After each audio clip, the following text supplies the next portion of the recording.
Coming up, no one wants you around, Dirt. Woo! Joe Dirt is next.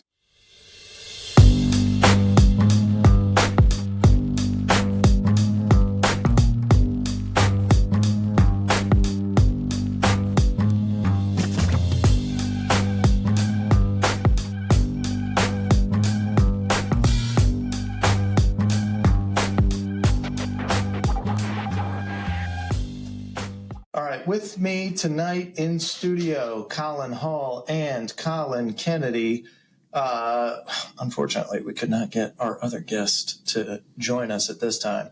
But we got the trio, the Motley Crew, here tonight, the Nightshift. And we're going to be breaking down Joe Dirt, the underdog comedy that critics trashed pretty badly. But fans turned it into a cult classic. It's a film that blends absurd humor, a surprisingly wholesome story, and some of the most quotable lines in the early 2000s comedy scene. So we'll break down some of the best scenes, the iconic one-liners, and how this movie went from a forgotten box office release to a beloved comedy staple. And for those that haven't seen it and need a refresher on the plot, Joe Dirt is an eternally optimistic, mullet-wearing underdog who sets off on a wild cross-country quest to find his family, who abandoned him as a child. His journey takes him through bizarre misadventures. He befriends a fireworks salesman, escaping a serial killer, and encounters all kinds of eccentric characters while working as a janitor and recounting his story to a shock jock radio host. But when Joe finally finds his parents, he discovers that they're pretty selfish and only care about exploiting his fame. So when he almost gives up, Brandy, the woman he loves, convinces him that real family is about the people who stand by you. So in the end, Joe returns home, defeats his old bully, and finds happiness in the family that he built, proving the good guy can win in the end. So, gentlemen, where were you when you first saw this movie? I think I was with Colin on this one. High school for sure. Yeah, I definitely saw it earlier. I definitely saw it earlier. Had to be with you, Shane. I don't know when or where, but I was a pup for sure. My guess is that my friends and I probably turned it on. To you, because this is one of those movies that came out and kind of similar to like a Napoleon Dynamite. Like, you knew it was coming and hitting theaters, but it did not spend a long time in there. And somebody took a chance on it, sat down and watched it, laughed their ass off, and was like, guys, you got to check this movie out. This movie it's like perfect for teenage boy comedy or college age comedy. It's ideal for that. So, quick facts about the movie before we dive into it. Excuse me. Quick facts about the movie before we dive into it. Joe Dirt came out in 2001. So, what are we, 24 years old now? Directed by Denny Gordon, produced by Happy Madison Productions. The main cast included David Spade, Brittany Daniel, Dennis Miller, Christopher Walken, and our boy Kid Rock. Budget was $17 million. Box office $31 million. Wow. Worldwide. Wow. Oh yeah. Wait till Rotten Tomatoes. His critic score 9%. Oh, come on, man. Audience score. Dang. 63%. Hell yeah, brother. Hell yeah, brother.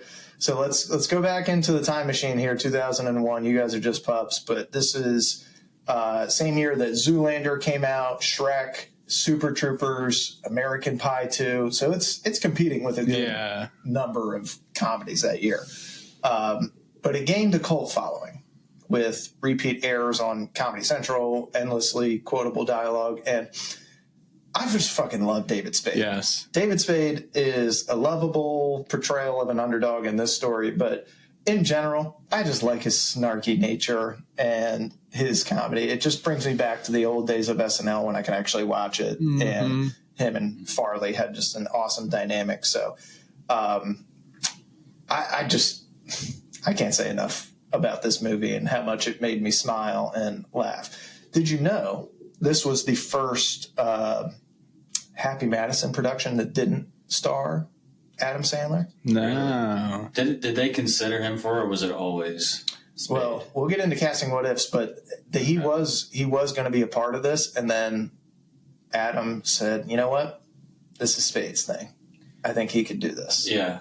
Like, okay, people are born to play certain roles. Okay, James Gandolfini, Tony Soprano, Yes. Bryan Cranston, Walter White. David Spade was born to play Joe Dirt. Man, this is his greatest role, I would say. It's perfect. It's perfect. Yeah, I can't think of a better role for him. Cusco. Emperor's New Groove was amazing. Oh, but dude, it's so funny. this is perfect for him. And he's the little guy that has a big mouth, and every single person can connect to that because everybody has a friend like him that's small in stature but large in vernacular. So I think it's probably his best movie. I guess you could say, what's the one with Chris Farley? Well, he's got Tommy Boy. He's got Black Sheep. This is his best. Grown Ups, he's good. He's in Grown Ups. This is his best where he's the lead. Yeah. And the other ones, he's a co-star and a lot of stuff. But this is his best role as a lead. And I think it's a cult following because it's just wild. It's a wild story. You can't really predict what's going to happen next the first time that you see it. It just gets more ridiculous each time.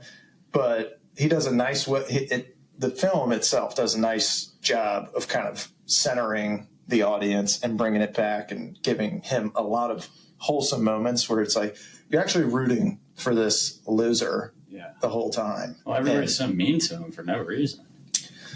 Well, I'm wondering, did they get a little bit of a inspiration from Forrest Gump, like almost like possibly. a parody version? Because he like travels the country, he's part of all these major events, kind of the same way Forrest Gump is. He's got a girl back home, except Brandy is way better than Jenny. Don't even get me started on Jenny. Jenny is one of the worst characters. I have PTSD from her. I can't stand Jenny. We've all met a Jenny. Awful character. Jenny. Is it Scottish? Jenny. That's how he says. Jenny. Dude, she's one of the worst characters. Brandy is awesome in this. I think it's just like, I don't know. Maybe he's got like a childish sense of humor, and there's some innocence about him because he's so he's small. He's like unthreatening. He's uneducated, but also he speaks. Like a lot of people will have a thought and then they'll try to morph it into something that sounds intelligent, and he just doesn't have a filter. It just comes right out. So you can connect with him real quick. He just says the shit that everybody thinks, but he's just the one that's quick to say it. But he's also nice too. He's not mean. Yeah. And to go on the bullying thing, he takes bullying really well. Like he doesn't like get all upset. He stands up for himself. And he doesn't like drop his head really, just kind of rolls with the punches and keeps on keeping on. Well said. Well said. Look, do a little bit of limited research here. Before the movie, where were these actors? So David Spade, we already mentioned, he was in Tommy Boy, Black Sheep, hit it off huge on SNL. This was his like. Not a breakout role, but like I said, this is far and away his best as a lead.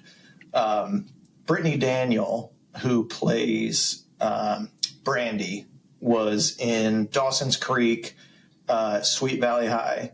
Gotta be honest with you, never saw either of those two, but Brandy is a little smoked. So she wasn't a Playgirl or anything? Not that I know of, but do some research on your own time. Dennis Miller's a pretty famous stand-up comedian. Not really my brand of stand-up comic. He was a former SNL weekend. Is this Xander Kelly? This is Xander Kelly. So he plays the rock jock. I hate him. He's not very likable in this movie at all. and frankly, most of his roles, he's not very likable. We got our boy, the legend, Christopher Walken.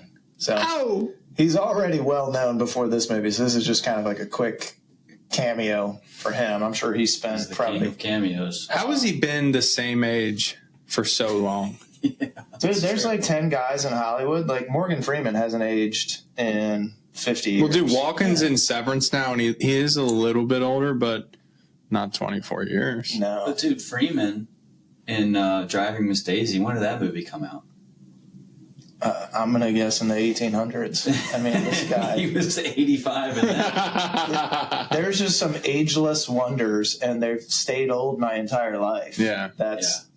Like, Anthony Hopkins, another one. yeah, that's another one. Yep. Stayed the same ancient He's age. been like 72 for 20 years. 100%. Kate Beckinsale. Well, that's She's been 24 for 4 Actually, years. the girl in this movie, his sister, I forget her name, but she's aged very well. Yeah. We'll get into We'll that. get to her. Kid Rock, well, this was his first ever acting role. And Only one? also his last. He's actually pretty good at it. And we'll get into a lot of the stuff was like 1 or 2 takes. It wasn't even like, he was just a great bully, shockingly. He just constantly bobs his head like this. Dude, I'm not kidding. What he wears, like what he dresses like and talks like is exactly what I would be if I didn't have a dad. I'm not kidding. Like, that's me right there. I wouldn't go to the gym or anything. I would just be him. For the audience that can't see, we have the movie playing in the background right now, and you see Kid Rock in a thermal long sleeve tee. My favorite type of tee. Yes, with a blue bandana on and his awesome patented goatee and mullet. Yeah, pencil tee. That's what I have.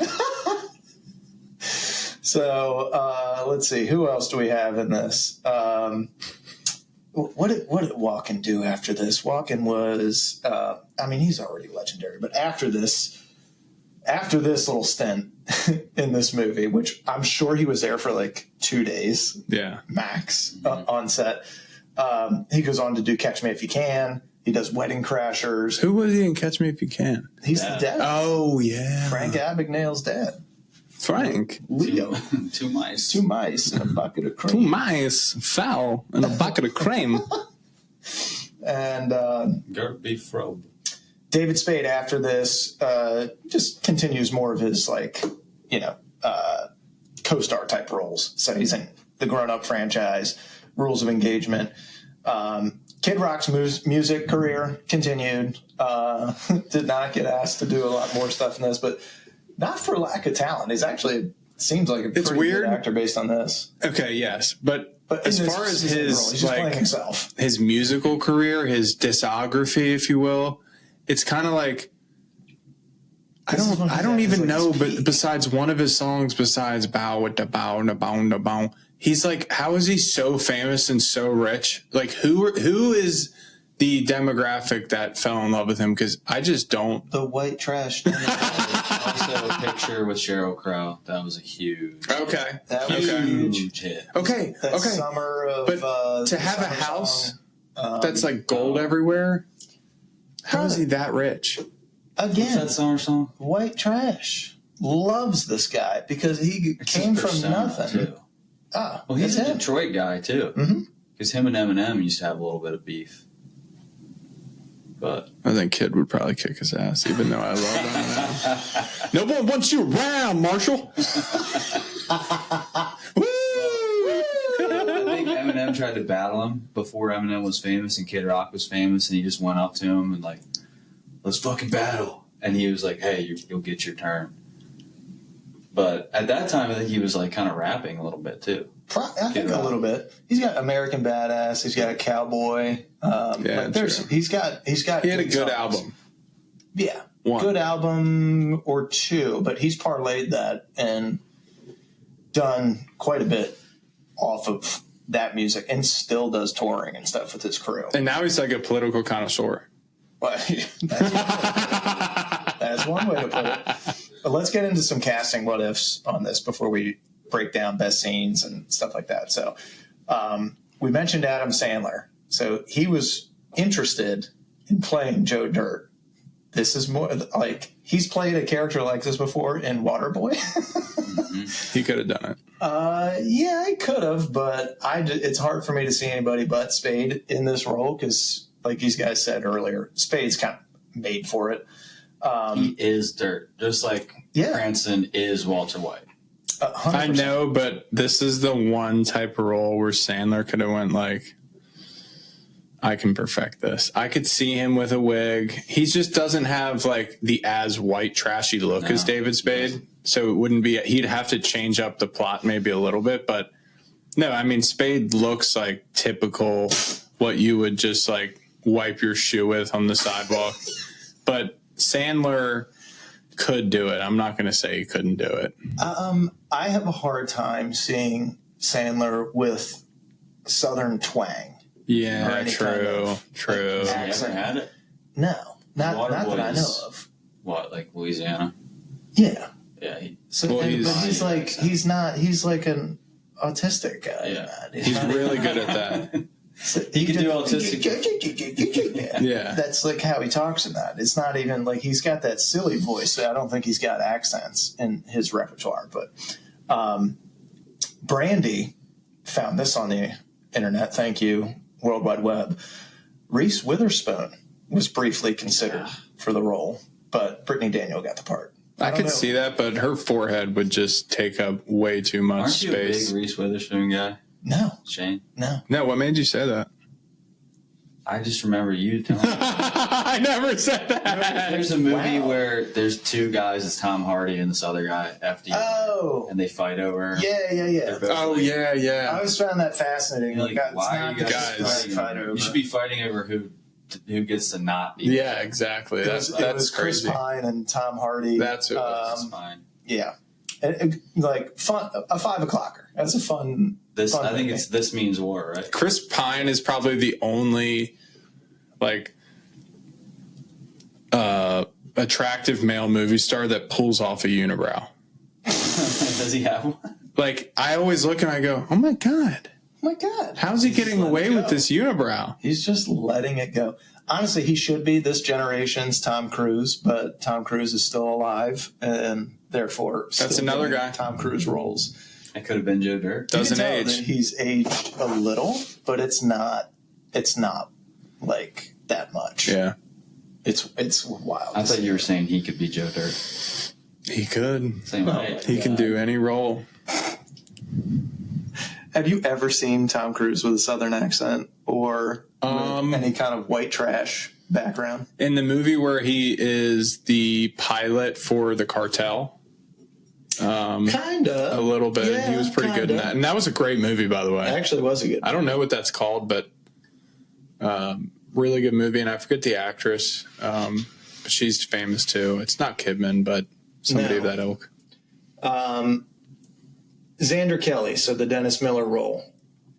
They reached out to Howard Stern for this, but he turned it down. And then they gave it to the comedian. I mean, that's basically who he's playing. Yeah, he's basically playing Howard Stern. That's what I exactly thought. how Howard would act in real life. Yeah. That was Yeah. a guy on his show. I actually like Dennis Miller in this movie. I didn't hate his character that much. Explain. Oh, wow. He's definitely like mean right off the bat, but I don't know. It feels like he does actually care about Joe Dirt. And then when they find out, when he thinks that his parents are dead, he actually gets really sad. Yeah, Dennis one Miller. time. He's like, all right, we'll take a break. I can't forgive him for all the horrible bullying he did in the beginning. He did, yeah, that's true. So you're just a white trash loser that should kill himself, huh? He's like, you don't have to shave that? He's like, yeah, it just grows in like this. Like, you mean you're so infused with white trash DNA that your hair just actually grows in like that? Yeah, that's what I'm saying. That's what I'm saying, man. Yeah, I didn't hate him that much, but man, everybody is so mean to him at the beginning. It's unrealistic. Like everybody's mean to him. Yeah. and that's what makes it kind of a lovable. That's what makes it a lovable character in Joe Dirt, because despite everybody being against him and just judging him by the way that he looks or the dumb shit that comes out of his mouth, they cannot deny his positivity. And he's got a huge heart. He does have a big heart. All right, we'll take a quick break and we'll come back with best scenes, best lines, and what aged the best and what aged the worst. All right. We're back. Let's get into some of the best scenes. Gentlemen, I'll let you take the floor. All right, I'll go first. This one kills me every single time. I have to laugh out loud, but he meets the girl at the carnival and says he's going to take her out that night. Goes to get the Hemi, can't get the Hemi. And the guy who's like, oh, I can give you something. And he's got the grossest teeth you've ever seen. It's just disgusting. You can't get it out of your head. But he gives him this piece of crap and he pulls up to the girl's house and she's like, what? I thought you said you had a Hemi. And he's like, yeah, well, Hemi's still in the shop. I stole this piece, though. And she's like, dude, just to this day, I could still see myself trying to work in at some point whenever possible. Yeah, but I stole this piece. It's to me, it's the best line ever. I loved the whole Buffalo Bob basement segment. So they do this Silence of the Lambs parody that at the time nobody saw coming. It's just funny. He's stuck down in the well like the girl in Silence of the Lambs inside this guy's house. This guy is pretending to be Buffalo Bill, and he's like, all right, man, I'm just going to be honest with you. It's a little freaky what you're doing with that dog up there. It's a bit much, man. Hey, well, you made a promise. Go on, get me some of it. Yeah, there it is. And he wheels down in the basket, lotion and auto trader. He said, all right, dang, brother, I'll go ahead and do it. I'll put this lotion on, but he's like, Shane, he's like this. All right, between you and me, man, you and the dog thing is a little fruity. And then he goes, all right, dang, it puts the lotion on the skin. I thought we had a deal. Man. Yeah. And then he brings down, he goes, woo, August. Oh. I don't have this one. Yeah. Oh, this guy wants $14,000 for that? Psh. I pay $750. I'll give him $7,500, maybe. I love that scene. It's just so dumb, but it's great, man. It's great comedy. No, and everybody keeps asking him, like, yeah, I heard. Only reason I'm doing this for you because I heard what Buffalo Bob did to you down there. He's like, everybody keeps saying that, nothing happened. And also, when he first gets out, and the cop is like, yeah, that guy wanted to. It was really gross. He wanted to cut off your skin, and he was going to wear it around the house and pretend to be a woman, and tuck his wiener in between his legs. And he's like, yeah, cool, whatever, man. Look at these pictures. Look for my parents. Yeah. Dude, and then, Shane, you pointed this out, that he writes on the wall, Joe Dirt rules. Yeah. Are you kidding me? He etches it down in the rock. Like it's a bathroom stall.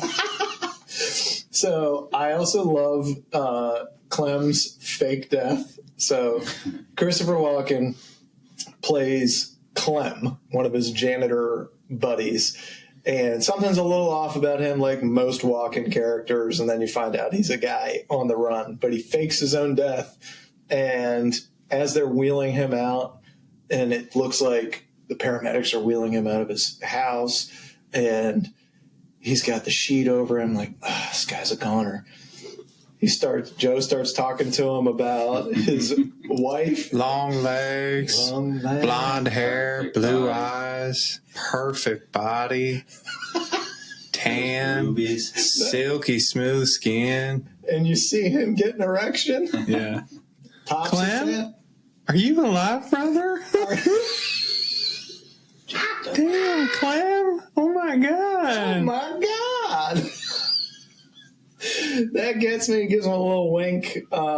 Great walking, man. Great walking. CK, what do you got? For best scenes,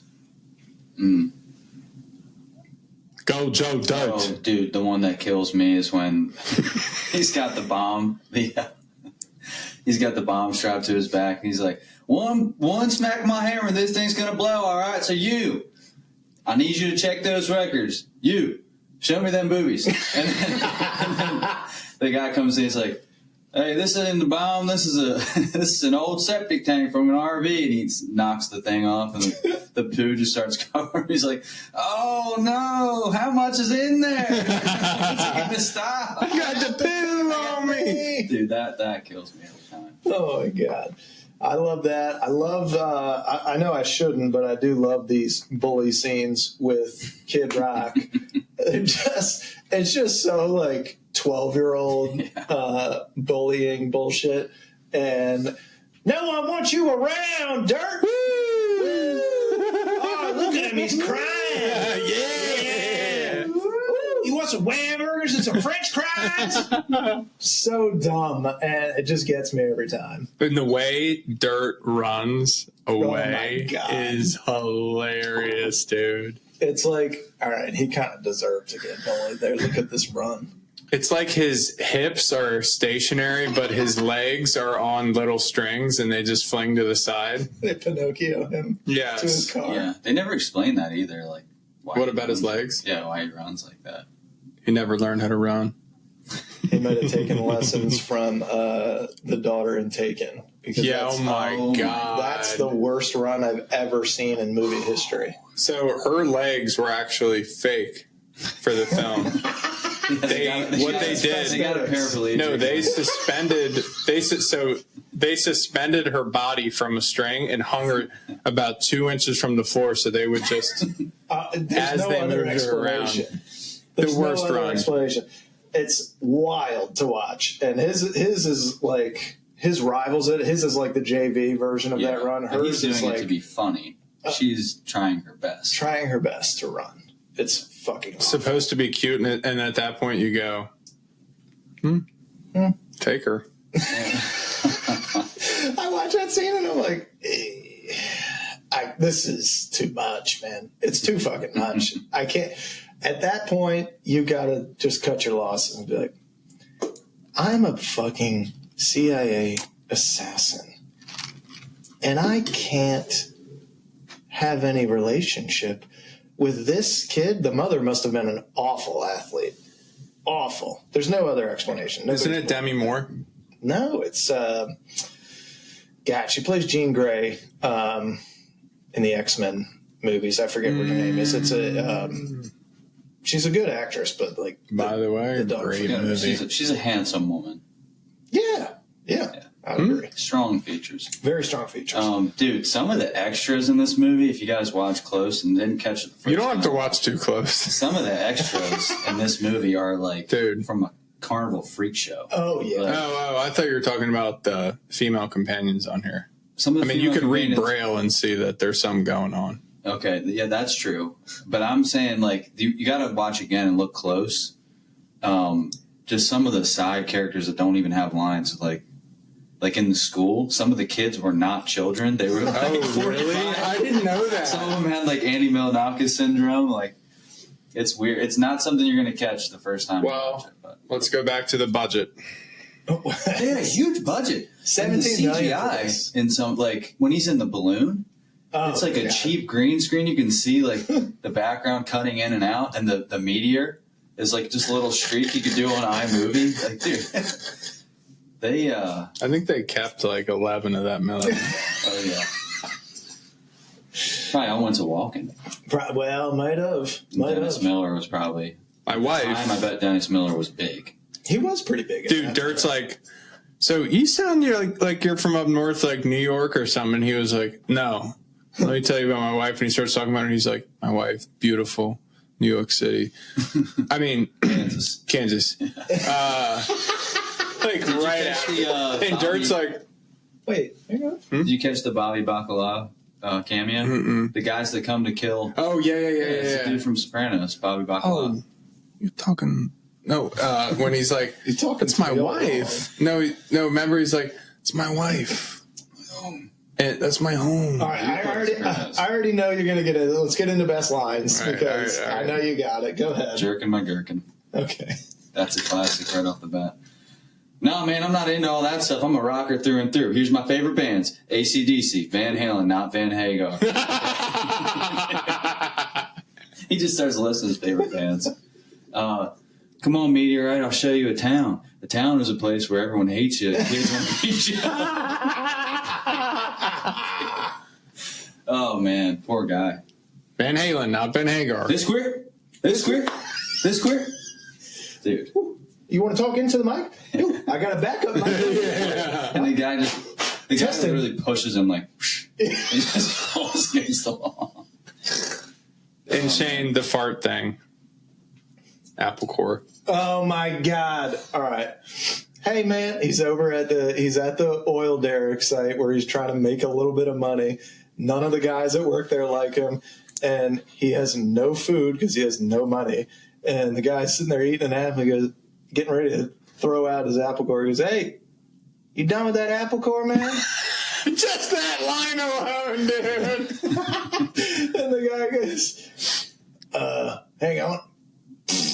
Farts. And then he's like, "I'm done with that fart. You can have that." So gross. As a 12-year-old, when I first watched this, I was like, Yes. first off, ew. That guy's awesome. I wanna be him. Secondly, I'm definitely using that with my kid siblings. Yes. Turn the page, burned alive. Do your walking. I know you want to.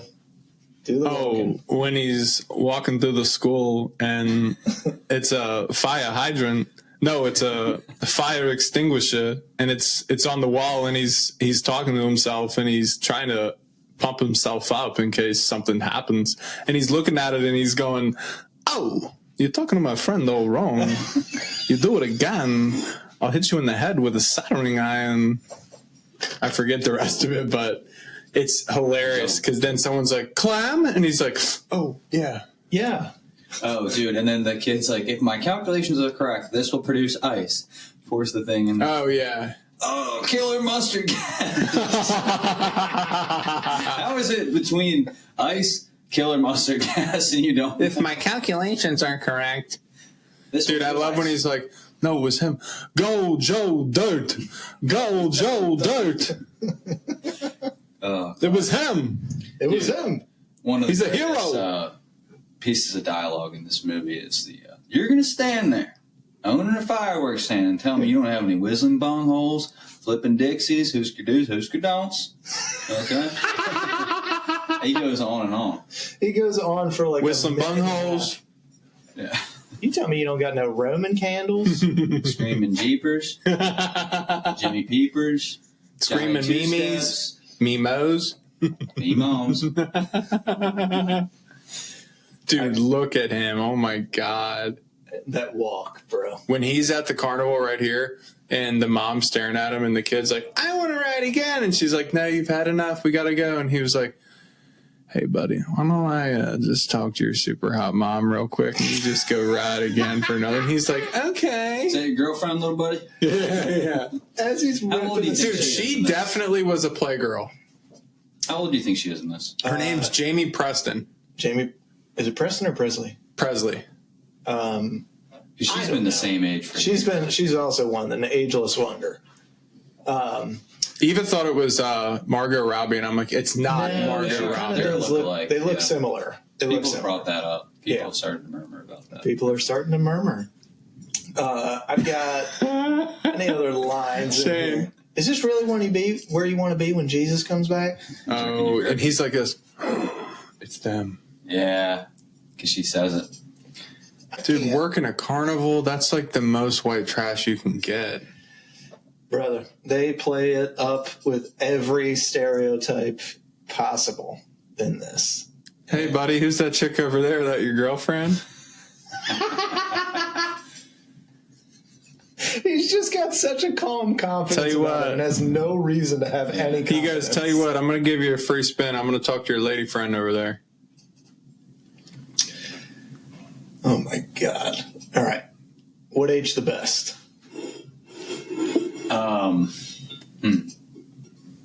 I'd say Joe Dirt's facial hair aged.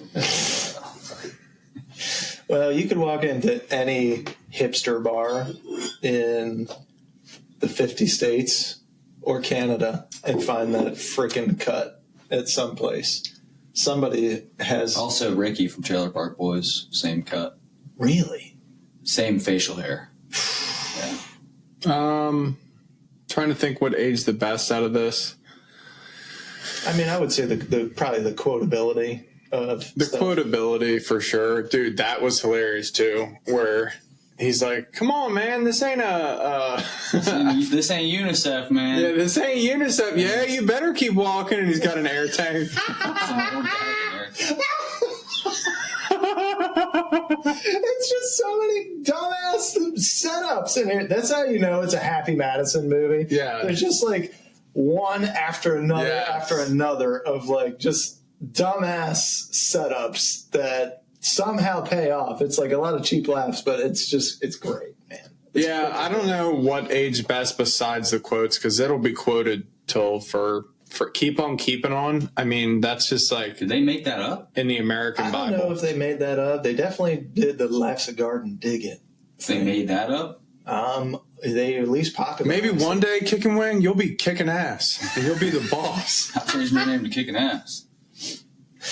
I got in here just the ridiculous humor. It's one of these turn your brain off comedies. Yeah. It's not like it's not a world beater comedy, but it's turn your brain off, get some cheap laughs. It's a solid. What's the runtime on this thing? It's an hour and 16 minutes. Yeah. All right. There you go. I mean, that's Shane, here it is, my favorite scene. all right. Pause.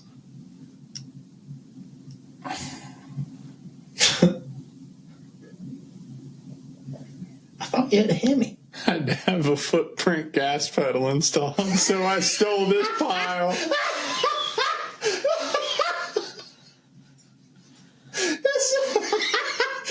That's so stupid. It is one of the ugliest cars you've ever seen and has a gigantic spoiler on it.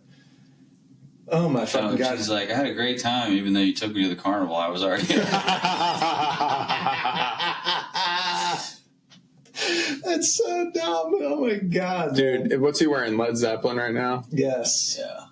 Yes. Classic dirt. Dude, I also love it. So one of the little fun facts about this, the Def Leppard, they reached out to Def Leppard, the guys that were making the movie, and said, hey, we got this scene where the Kid Rock is going to yell out, Def Leppard sucks, because told them what the scene was, and they're like, is it okay? We don't want to, like, offend you guys. And they're like, yeah, that's fine, because Joe Dirt loves us. And so that's it. So the scene, he goes, I love Def Leppard, and then he goes, Def Leppard sucks!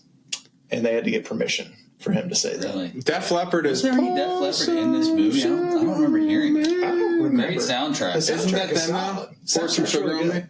Yeah, it is. Soundtrack's good. What age the worst?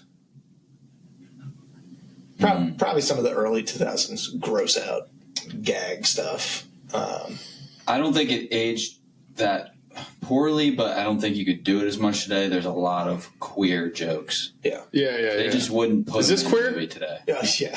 They just... You could still do it today, but in this popular of a movie... Well, I guess it wasn't popular when it came out. No. My No, God, the way I don't he's think they would sitting. do it. Yeah, that's the only thing, is just today gets offended by everything, but it's still, this movie's so kind of borderline. It's not really offensive. It could still be played with a couple of it doesn't tweaks. take itself seriously at all, which I think is why they're able to get away with a lot of this stuff. And it's not, at the time, it's totally in line with, pop culture and all that stuff. Hottest, do you guys have any hot takes on this? Do you think the movie would get made today? Or is it just too goofy or politically incorrect for studios nowadays? We're in kind of a lull. They don't make shit like this anymore. This is like a golden era of movies, and we're not in that right now. It's going to be a few years. I think so. Before we get these kind of movies again. Yeah, like you remember when the Constitution was made and there was Thomas Jefferson and George Washington, all that, like a golden era. You remember that? It's going to be like the same thing. It's going to be like the same thing for movies where it's not going to be hot for a while. Yeah. Could even be a couple 100 years. Interesting take. I'm going to say Jamie Presley's probably, I would have liked her as Brandy. Is she the sister? Yeah. Yeah. Oh, her is Brandy instead. I mean, Brandy plays it great. She plays like a awesome, wholesome smoke show, and Brandy is gorgeous. I just got a thing for Jamie Presley. Yeah, she could have worked as Brandy too. I think Brandy works because it is the good girl that comes back and saves him from jumping off the bridge. Yeah, that's true. That's true. All right, let's get into some awards and superlatives. Who's our MVP? I think this one's kind of obvious. Aside from Joe, Charlie. For me, it's got to be Walken. Really? Yeah. All right. I don't know if he can be MVP. Okay. I don't know if he's in it. Okay. MVP, aside from him, aside from Joe, because Joe kind of goes to different parts of the country, so there's really no MVP that can be not no one him. else there the entire time. So that's why I say Walken, but if not Walken, then I go... It's Joe. He wins the movie. It's Joe. David Spade. Who's the best supporting role in this? Now That's probably more of a fight. Yeah, because you got Kick and Wing was pretty good, but he wasn't in it really long enough either. Neither was Buffalo Bob. Walken is probably your pick for this. Yeah. Yeah. Xander Kelly. Yeah. Because he's in it the entire movie. Yeah. He's the one good. giving voice to the story. It would probably have to be him. Okay. Interesting take. Best overacting moment.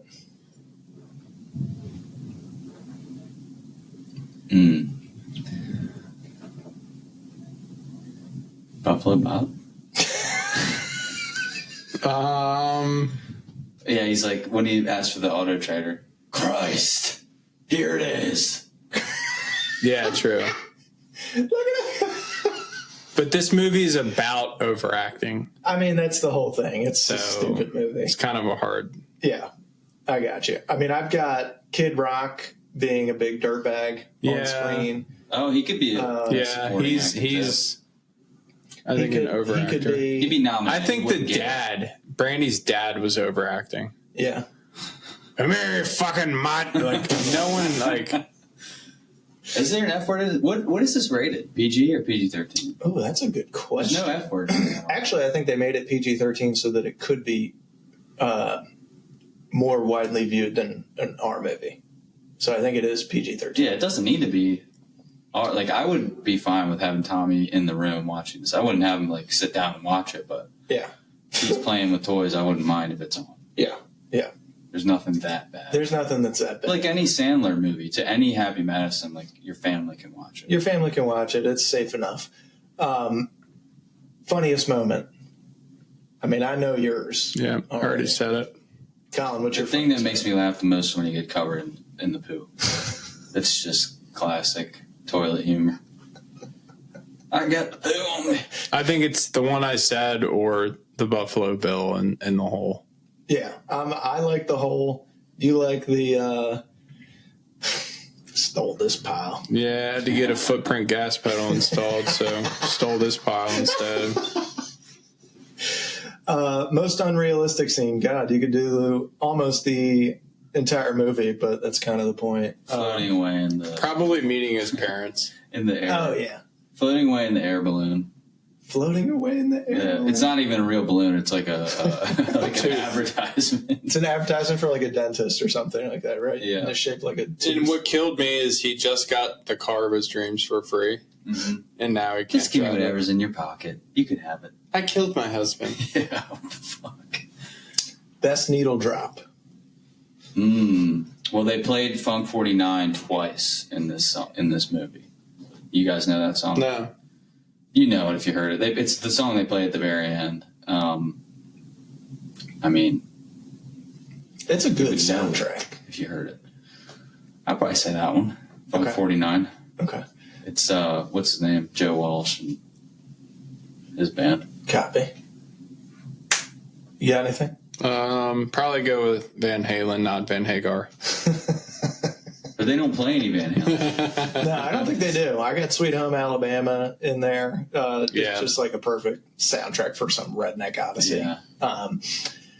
So love that. Let's talk about how the movie.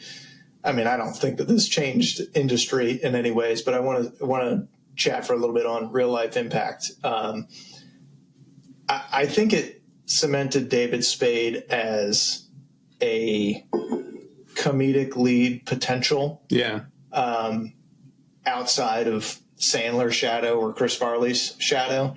Farley left us at this point, but I think it proved that he could be a lead in a movie as long as it's something silly like this. Yeah, I agree. It's not just Jim Carrey or just Adam Sandler. Yeah. It can be him. There's more out there that can perform and give you something noticeable. I think it's got a cult following, not highly rated by critics, but I think, look, we're saying it's a turn off your brain. I think this is a very inspirational movie.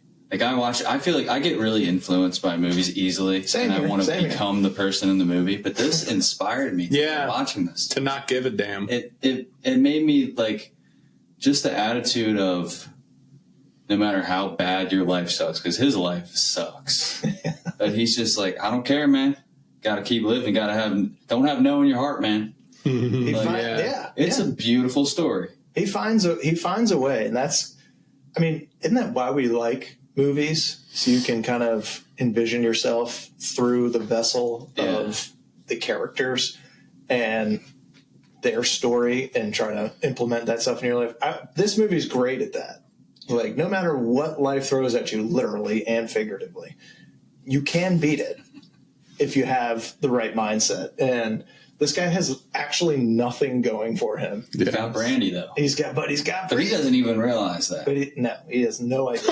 What'd you know? I also think that this is a prime example of how cable TV and DVD sales can make something a lot more popular after its release. It's something that doesn't happen today because of all the streaming stuff that we were able to grow up with, and generation before us was able to grow up with. It's like, dude, you turn on Comedy Central and this movie would be on. You could turn on TBS or whatever, and this movie would be on. They don't have that now with Netflix and stuff. Like, you'll get movies and stuff thrown on there, but it's not like you can flick through a channel and stick on it and be like, oh, sweet, Joe Dirt's on. Let me just put this on in the background and then laugh your ass off. Yeah.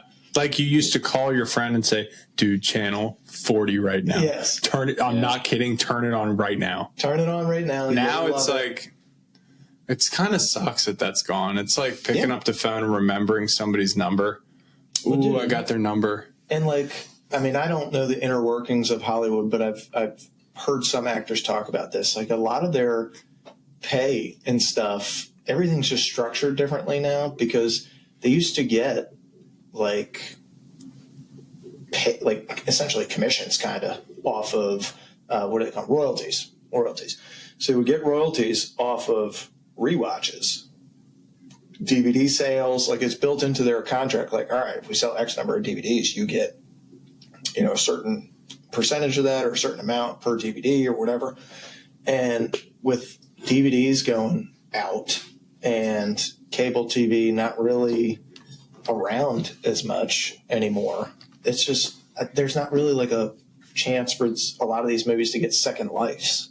And that's what kind of sucks, because there could be other Joe Dirts out there, or other movies that are like, yeah, that movie kind of sucked at the box office, but it could be an actual fun watch and would just never know because it'll get buried in the algorithm on Netflix. And now we got Hulu. The Cheesecake Factory menu instead of just going to Chili's and there's 10 things. Exactly. So I think that kind of sucks. But this movie reaped the rewards of that time, which is one of the reasons we're talking about it today. Cultural influence. You guys probably saw this a good bit. Joe Dirt became a fucking great Halloween costume. Yeah, we did it in high school. It was We like did. 4 of us all dressed up as Joe. Spencer Dirt Coyle, for, too. It's great, man. For Spirit Week, I think. You, me, Spencer Coyle, and is it Petrus or Dean Rowe? I don't know. You could still like. There's plenty of movie characters and stuff out there now, but it's I don't know, man. That's something that tells you it's a cult thing. Like when critics hate the movie, but everybody wants to dress up as a Joe Dirt for a Halloween because it's just freaking funny. Yep. Like that goes away in times like this, which kind of sucks. Life's a Garden, dig it, still quoted today. They're still like, God, you can reel off 10 different quotes from this movie. It kind of, I don't know that it paved the way for blue collar humor, but this is right around the same time that like Larry the Cable Guy was getting big, Jeff Foxworthy was getting big, like those guys. Ron White was getting pretty big. This probably fed that a touch, but it also kind of opened the door for other cult comedies to be successful outside of the box office. So like your Super Troopers or your Napoleon Dynamites and stuff like that. It kind of showed the formula for like, we're not here to win the box office. This is going to be a movie like if we do it right and we make people laugh, this could be something that lives on and in a way that we'll have a life outside of movies. Our goal is not to, crush the box office. We're not going to get an Oscar. No, but that's most comedies aren't out to get an Oscar. They're out to make people laugh. And, I don't know that any of them go into it like this is going to be an absolute banger. I think a lot of these guys film these things like that. This movie's going to probably suck, but you never know what's going to hit with people. And when that stream is kind of taken away with the streaming stuff, that does suck. But there was several other like cult type comedies that stemmed from this, and Super Troopers, Napoleon Dynamite, other ones Tenacious past that. Yeah, that's a real thing, man. So I think that's pretty damn cool. Let's get into poking holes, a little bit of trivia and some alternate endings. Biggest plot holes or inconsistencies. I've got a couple of things here in my notes. Joe's wig is fused onto his skull. Yeah. That's dumb even for a comedy. That is dumb. But hysterical. Like what happens to his fucking head that like, He was born without the top of his skull. So they just decided. He says it. Can you imagine being like, all right, this kid's he doesn't have a top of his skull. What are we going to put on him? Let's fuse a mullet to it. Yeah, it's a hole. It's a big hole. That is When he meets his fucking dad. wild, dude. And then, of course, he gets Rasta dreads at the end. You could literally see his real hair coming through the Rasta dreads. How did he never get arrested for breaking into places? Yeah, I mean, this is not the movie to do plot holes on. Yeah, there's a lot that is. How did he get the job at the carnival? I mean, dude, how did he do Not that hard. Actually. Probably not. They just took one look at him and were like, Yes. Yep. Yeah, they probably didn't even ask him if he worked there. They're just like, "Hey, you're on zipper today." Yeah. He's got like 10 different jobs. Here's a plot throughout this hole. movie, He would have dude. died in the bug circus tent. Oh, yeah. And the crocodile. Yeah. And the crocodile chop. And the hot air balloon. It's not even a hot air balloon. Yeah. There's a ton. I mean, I get it. It's the point of the movie, but still, Jesus. All right, trivia section. Grand Canyon scenes, not actually filmed at the Grand Canyon. Yeah, kind of wild. Where were they filmed? They were filmed, I have it not in my note sheet, but they were filmed. Green screen? I don't think it was green screen. Jupiter Standby podcast. This girl's shirt bothers me. You just wish it was the real thing. No, she's just got double tubes. Double tubes. So they filmed it in Utah at Dead Horse Point State Park. All right, that's close enough. I mean, I guess. Where is the Grand Canyon, Arizona? Zona. There was a Joe Jerk 2 that happened. Did you guys know that? No. Yeah. Oh, yeah. I mean, we're talking straight to digital on Crackle. Made like $300,000. Dude. Is it David Spade? I don't know. I think it is. It's bad, though. It's bad. It's worse than his Dickie Roberts. Do you remember that? He gets another movie after this where he is the lead, and maybe I'm shooting myself in the foot here with my take earlier that, you know what, he could be a lead in a comedy. He plays like a child star that grows up and is trying to like live off the fame of being Dickie Roberts' child star. It's fucking terrible. It's so bad.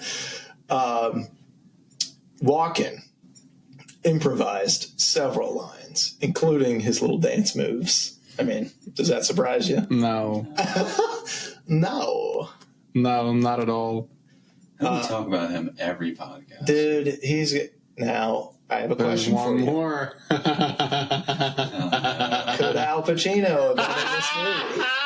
Already breaking the rule. He could have been in this movie.